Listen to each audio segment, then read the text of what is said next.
ಎಲ್ಲರಿಗೂ ನಮಸ್ಕಾರ. ಮತ್ತೊಂದು ಹೊಸ ರೆಸಿಪಿಯೊಂದಿಗೆ ಬಂದೀನಿ. ಈ ರೆಸಿಪಿ ನೋಡಿದ್ರೆ ನಿಮಗೆಲ್ಲರಿಗೂ ಗೊತ್ತಾಗ್ತಿರ್ಬೋದು ಇದು ಯಾವುದೋ ಚಟ್ನಿ ಇದೆ ಅಂದ್ಬಿಟ್ಟು. ಇದು ರೊಟ್ಟಿ, ಚಪಾತಿ, ಅನ್ನಕ್ಕೆ, ಇಡ್ಲಿ, ದೋಸೆಗೂ ಎಲ್ಲದಕ್ಕೂ ತುಂಬ ರುಚಿ ಕೊಡುತ್ತೆ. ಈ ಚಟ್ನಿ ಮಾಡೋಕ್ಕೆ ತೋರಿಸ್ತೀನಿ. ಟೊಮೊಟೊ ಚಟ್ನಿ ಅದ. ಬರ್ರಿ ಮೊದಲಿಗೆ ಶ್ರೀದೇವಿ ರೆಸಿಪೀಸ್ VN ಎಲ್ಲರಿಗೂ ಸ್ವಾಗತ. ಈ ರೆಸಿಪಿ ತುಂಬ ಸುಲಭವಾಗಿ ಮನೆಯಲ್ಲಿರೋ ಸಾಮಗ್ರಿಗಳು ಬಳಸಿ ಮಾಡ್ಬೋದಾದ ರೆಸಿಪಿ. ಒಂದು 5 ನಿಮಿಷದಲ್ಲೇ ಮಾಡ್ಕೋಬೋದು. ಇದು ಬಾಯಿಗೂ ಭಾಳ ರುಚಿ ಕೊಡುತ್ತೆ, ಆಮೇಲೆ ಹೆಲ್ತಿಗೂ ಒಳ್ಳೆಯದದ. ಈ ರೆಸಿಪಿ ಏನಾದರೂ ನಿಮ್ಗೆ ಇಷ್ಟ ಆದರೆ ಒಂದು ಶೇರು, ಲೈಕ್, ಕಮೆಂಟ್ ಮಾಡೋದು ಮರಿಬೇಡ್ರಿ. ನನ್ನ ಚಾನಲ್ ಏನಾದರೂ ಸಬ್ಸ್ಕ್ರೈಬ್ ಮಾಡ್ಕೊಂಡಿಲ್ಲ ಅಂದರೆ ಸಬ್ಸ್ಕ್ರೈಬ್ ಮಾಡ್ಕೊಂಡು ನೋಡಿರಿ ಪ್ಲೀಸ್. ಆಲ್ ಬಟನ್ ಪ್ರೆಸ್ ಮಾಡಿರಿ, ನಾನು ಹಾಕೋ ವಿಡಿಯೋಗಳೆಲ್ಲ ಬರ್ತವೆ. ಸ್ಕಿಪ್ ಮಾಡಿದೆ ನೋಡಿರಿ. ಮಾಡೋ ವಿಧಾನ: ಬೇಕಾದ ಸಾಮಗ್ರಿಗಳು: ಟೊಮೊಟೊ, ಉಳ್ಳಾಗಡ್ಡಿ ಕಟ್ ಮಾಡಿ ಇಟ್ಕೊಂಡಿದ್ದೀನಿ, ಕೆಂಪು ಮೆಣಸಿನ್ಕಾಯಿ ಒಂದು 4 ತೊಗೊಂಡಿದ್ದೀನಿ, ಬೆಳ್ಳುಳ್ಳಿ ತೊಗೊಂಡಿದ್ದೀನಿ, ಎಣ್ಣೆ,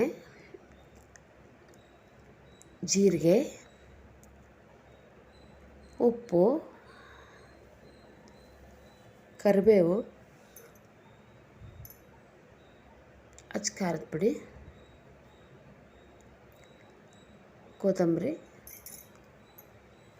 ಸ್ವಲ್ಪ ಬೆಲ್ಲ,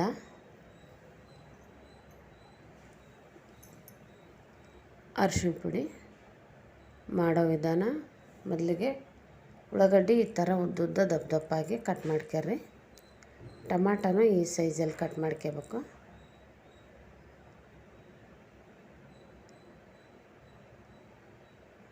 ಮಾಡೋ ವಿಧಾನ ನೋಡಿ. ಇವಾಗ ಇದು ಗ್ಯಾಸ್ ಮೇಲೆ ಒಂದು ಪ್ಯಾನ್ ಇಟ್ಟಿದ್ದೀನಿ. ಇದನ್ನು ಸ್ವಲ್ಪ ಬಿಸಿ ಮಾಡ್ಕೊಂಡು ಇವಾಗ ಎಣ್ಣೆ ಒಂದು 2 ಸ್ಪೂನಷ್ಟು ಎಣ್ಣೆ ಹಾಕ್ತಾಯಿದ್ದೀನಿ. ಎಣ್ಣೆ ಹಾಕಿ ಇದನ್ನು ಸ್ವಲ್ಪ ಎಣ್ಣೆಯಲ್ಲಿ ಹುರ್ಕೋಬೇಕು. ಇದು ಹುರಿದ ಮೇಲೆ ಸ್ವಲ್ಪ ಕಲರ್ ಚೇಂಜ್ ಆದಮೇಲೆ ಒಂದು 4 ಮೆಣಸಿನ್ಕಾಯಿ ಹಾಕಿದ್ದೀನಿ, ಕೆಂಪು ಮೆಣಸಿನ್ಕಾಯಿ. ಇದು ಸ್ವಲ್ಪ ಎಣ್ಣೆಗೆ ಹುರ್ಕೋಬೇಕು. ಆಮೇಲೆ ಬೆಳ್ಳುಳ್ಳಿ ಹಾಕ್ತಾಯಿದ್ದೀನಿ, ಇದನ್ನು ಹುರಿಬೇಕು. ಸ್ವಲ್ಪ ಕರಿಬೇವು ಹಾಕಿ ಸ್ವಲ್ಪ ಹುರ್ಕೋಬೇಕು. ಇದೆಲ್ಲ ನೋಡಿ ಇಷ್ಟು ಕಲರ್ ಚೇಂಜ್ ಆದಮೇಲೆ ಇವಾಗ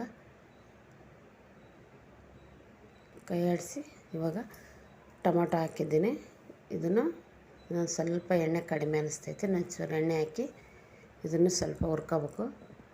ಹುರಿತಾಯಿದ್ದೀನಿ ನೋಡಿರಿ. ಇದು ಹುರಿದ್ಮೇಲೆ ಸ್ವಲ್ಪ ಪ್ಲೇಟ್ ಮುಚ್ಚಿ, ಸ್ವಲ್ಪ ಕಲರ್ ಚೇಂಜ್ ಆದಮೇಲೆ ಪ್ಲೇಟ್ ಮುಚ್ಚಿ ಇಟ್ಬಿಡ್ಬೇಕು. ಸ್ವಲ್ಪ ಮೆತ್ತಗಾಗಲಿ ನೋಡಿ. ಈ ಥರ ನೀರು ಬಿಟ್ಟು ಮೆತ್ತಗಾಗುತ್ತಲ್ಲ, ಇಷ್ಟು ಮೆತ್ತಗಾಗಿರ್ಬೇಕು. ಆಮೇಲೆ ಸ್ವಲ್ಪ ಉಪ್ಪು ನೀವು ನೋಡಿ ರುಚಿಗೆ ತಕ್ಕಷ್ಟು ಹಾಕ್ಯಾರಿ, ನಾವು ಎಷ್ಟು ಬೇಕು ಹಾಕ್ತೀವಿ. ಖಾರದ ಪುಡಿ 1 ಚಮಚ ಹಾಕಿದ್ದೀನಿ, ಅಚ್ಚ ಖಾರದ ಪುಡಿ. ಇವಾಗ ಸ್ವಲ್ಪ ಅರಿಶಿನ ಹಾಕಿ ಇದನ್ನು ಚೆನ್ನಾಗಿ ಕೈ ಆಡಿಸಿ ಈ ಥರ ನೋಡಿರಿ. ಇಷ್ಟು ರೆಡಿ ಆಯ್ತಿದು. ಇಷ್ಟು ಹುರ್ಕೊಂಡ್ರೆ ಚಟ್ನಿ ಭಾಳ ಚಲೋ ಬರ್ತದೆ. ಸ್ವಲ್ಪ ಬೆಲ್ಲ ಹಾಕೋಣ. ಬೆಲ್ಲ ಹಾಕಿ ಈ ಚಟ್ನಿ ಭಾಳ ಟೇಸ್ಟ್ ಇರ್ತದೆ, ಬಾಯಿಗೆ ಭಾಳ ರುಚಿ ಕೊಡ್ತದೆ. ಸ್ವಲ್ಪ ಹಿಂಗೆ ಮುಚ್ಚಿ ಆರಕ್ಕೆ ಇಟ್ಬಿಟ್ಟು ಬಿಡೋಣ. ಅದನ್ನು ತಣ್ಣಗಾದ್ಮೇಲೆ ಮಿಕ್ಸಿ ಜಾರ್ ತೊಗೊಂಡು ಮಿಕ್ಸಿಗೆ ಹಾಕ್ಕೊಳ್ಳೋಣ.